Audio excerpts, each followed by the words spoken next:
Hi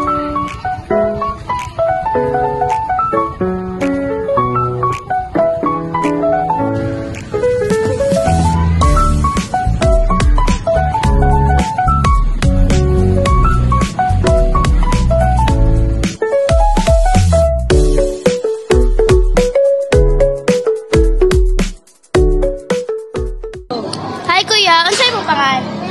Dave, Ako day si Anna and pwede ba ka na ko ma-interview about sa community diri sa Pasil? okay lang.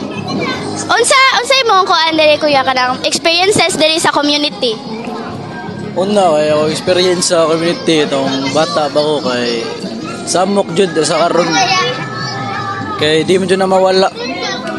Na dagag basura, na samok sa droga. Na. Para nimo kuya, unsay mong masuggest about sa imong community or diri sa community diri sa Pasil? Masuggest na ko kay Kuan. Siguro mag-una na sa barangay or sa dako-dako, mayor. Kay kung mga tao ra diri, dili beta ng tao olimpiado, dili sa tanang tao pariha. So if ako kay musuggest kog man nang olimpiado diri, nga di tanan tao motuo. So mag-una dyan na sa barangay, mag-una dyan na sa mayor para maglihok yung tanan.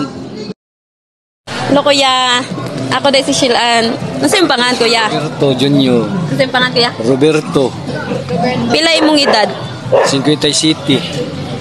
Kuan kuya ka nang unsay mong nabantayan diri sa iyong community kuya? Kuan diri god.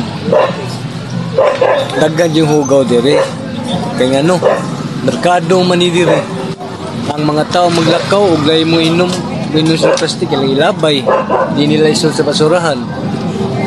Nya ikaduha kanang magkuaning mga sikat daw i-bike takalag parking mo ni puno diri sa diri sa Sumba. Nya kuya, unsa man imong matabang or mabuhat para masulban na yung problema diri sa inyong community? Ang ug na magay ko ikatabang diri kinira magpaso-paso. Kaya nga mong kuan diri mga badlong mga kuan diri. Mga kuan sa bike. Mga badlong gayo. Sige, salamat kuya. Di kakuan. May gabi kaya unsay mo pangalan? Ay, Renjo, Pila imong edad?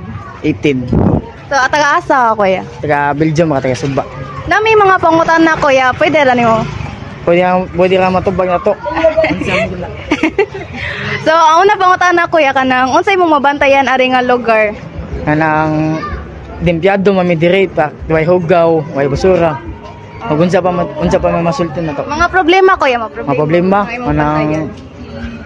mga bata diri lagi, mga badlongon kayo. Mga badlongon. Badlong sa anahan, mo na ang problema na mo diri. Mga bata lagi. Nya unsa imong ma-solusyon ana nga problema imong pwede mabuhat?